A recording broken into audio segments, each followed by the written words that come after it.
welcome back to another episode of Buzz on Veterans. I'm Steve Strum with the immortal Colonel Chris Budihas, but we are not here to talk to Colonel Chris Budihas today. No, we are not. We have a very unique opportunity. I have a unique opportunity as a family member in the Army for two gentlemen here that really spent time in country, out away from your home to preserve our freedom. We have Nick Padlo from Sophros Recovery. Did I get it right? You got it right. Yep, you got it. All right. So, what is a Sophros, and what is Sophros Recovery? So Sophros actually comes from a Greek word sophrosine. So when Pandora's box was opened, all the evil spirits were released. Yeah. And the one counterbalancing spirit was the spirit of sophrosine that allowed us to have judgment and prudence and moderation in the light of all the stuff going on in the world. Wow. I remember that. The last thing that came out of said box was hope. Yep. If I'm not mistaken. Yeah, exactly. So what is Sophros, and what are you recovering from? Yeah, so my personal experience, so I was running a business after I got out of the Army. I was running a business out of Dallas, and the business was going great, and I was not. And so eventually I had to step down because I was struggling with alcohol, drugs, depression, anxiety. And so I found myself in this place where, I was on top of the world, but I wasn't okay. And so I went to treatment twice in 2018, and kind of toward the end of that journey, I wanted to do something that could help other people who were struggling with depression, anxiety, addiction, with the focus on our vets. And that's kind of what started Sophros. So we provide addiction and mental health treatment on an outpatient basis, but it's what's called intensive outpatient, which means our clients are with us anywhere from 3 to 6 hours a day. Oh, wow, that's great. I mean, obviously, but I can imagine you have a number of clientele using your service. Is that correct? Yeah, it's been, on one hand, it's sad to see that so many people are struggling, but on the other hand, they needed help whether we were there or not. And so, we've been fortunate, and, we get about 60 clients come in a day. A day, yeah. Wow. And about 20 of them are vets.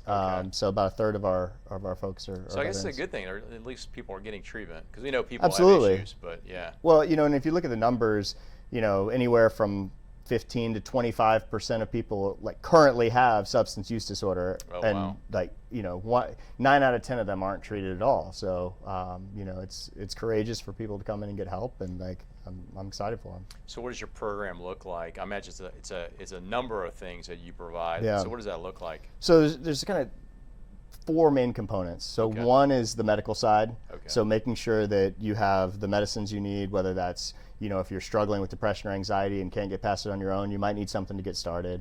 2 is the clinical side, which is therapy, whether that's group or individual therapy, really focusing on, how do we build a set of tools and skills so that we can be successful. And that might be relationships, it might be trauma, it might be,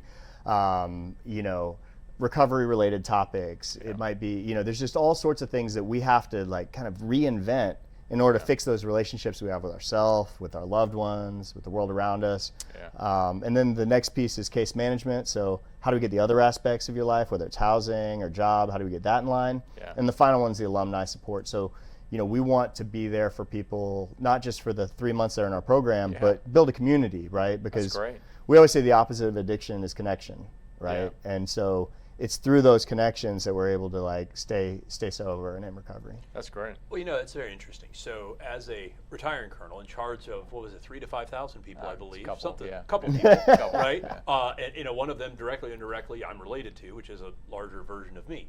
How do you, and then of course how do you, question for both of you guys, both from both sides, deal with the transition of stigma that's not there but still sort of kind of there? Because you think about a freedom fighter, right? Tip of the spear, right? My brother goes out and does what he needs to do in order to protect our freedom so we can do this. How do you help coach and mentor your younger folks that are looking for guidance from that old colonel, and then maybe go into your program? How do you lower that stigma of mental health addiction issues? What do you guys do to work on that? Well, I'll take that, the first piece of it. I'll be honest with you, being in the Army, previous in the Marine Corps, there's a stigma. Regardless of what people say, there's a stigma. People are always going to question, hey, why's that guy seeking treatment? We coach people want to do it. I think culture is part of that, culture and trust, right? So if I'm in a culture where I trust my chain of command that this is not going to be held against me, then I will seek treatment. But boy, that takes a lot of personal and physical courage to ask for that help. And what you hope is the individual service member doesn't have a catastrophic event, be an addiction, be in DUI, suicide, and it's something that we'll continue to struggle with because societally we're somewhat disconnected and we have issues. And then for the military member, you're part of an organization, whether you love it or don't love it. Eventually, you're part of a group, and the group tries to take care of the group. So now you leave service, and you're an individual. You can struggle in your own darkness very quickly if you are subsumed by it, because unfortunately, a lot of our service members were very prideful, and we just won't do it until we unfortunately go down a slippery slope we probably knew we shouldn't have done, but we just did it anyway because we were suffering other ways and it's a coping mechanism to work through. So you get that guy or girl, and how do you go from paint the target to paint the daisy? Yeah, that's a good one. we were just talking about these expressive arts groups where people have to get creative. No, I mean, I think, for me, what I always ask soldiers or sailors or Marines, and I always say, would you ever run away from an enemy in combat?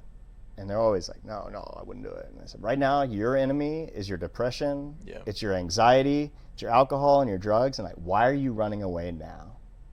Right? Face it. Go through the objective. Because that's the only way out for us, is to go through it. If we pretend like it's not there, it's kind of like if there was a lion outside, and we had a few options. We could pretend like the lion's not there and walk to our car, in which case we could get eaten, right. Or we could acknowledge that the lion exists and decide to go in a different direction, right? And, when we talk about going back to the stigma piece, yes, there's always going to be a stigma around this, right?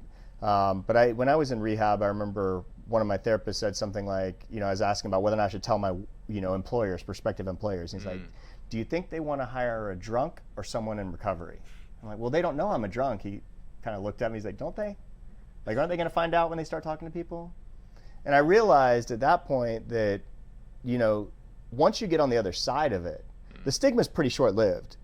Because at some point, once you get past this, and as you get past it, it's a constant battle. But once you get to the point where you're not using and drinking anymore, now you're someone in recovery that's doing someone very tough. You're no longer an alcoholic. You're an alcoholic in the sense of in the rooms of AA, but in the sense of, am I currently drinking? No, right? And so there's a certain pride in that, and people start to look at you differently too, because most people have someone in their life that's at least moderately struggling, right? Yeah. And so they look at someone who's doing the thing and putting in the work, and they're like, wow, that takes a lot of effort, because I've seen that in myself or my family members, and they couldn't do that. Yeah.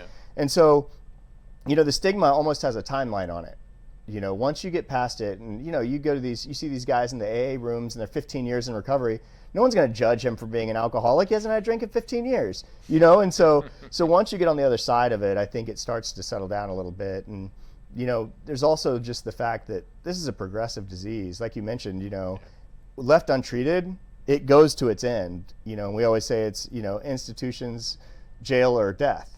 Right, and unfortunately, we've seen all three of those, right, in my friend circle and in the treatment center, and so, it's going to catch up with us one way or another. We don't have a choice. We either deal with the stigma now, or we deal with the consequences of our actions later. But eventually, it's going to get us anyway. So we might as well do something about it. That's powerful. I got to tell you, we'll hang all your links on the dailynewsnetwork.com for them to figure out, where that applies to somebody who wants to come check you out. The last thought for it, obviously, is, God, thanks for having the courage to come here and talk about that publicly in front of this camera and all those people watching. You just went through the gamut of your life, your falling, your recovery, and now you're helping others recover. Fantastic. Thank you so much. That's very honorable, and you're literally saving lives, if you think about it, which is awesome. Thank you so much for joining us today on Buzz on Veterans. I'm Steve Strum, along with the immortal Colonel Chris Budihas. If you like us, share us. So remember, live with gratitude.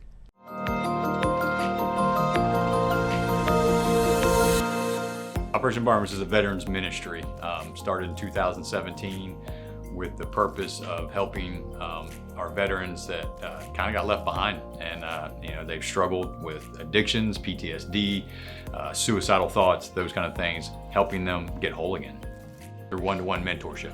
Being able to communicate with them and help them can drastically change their life, can drastically change a family's life. The little that we can do is put our hand out and say, hey, do you want a hand up?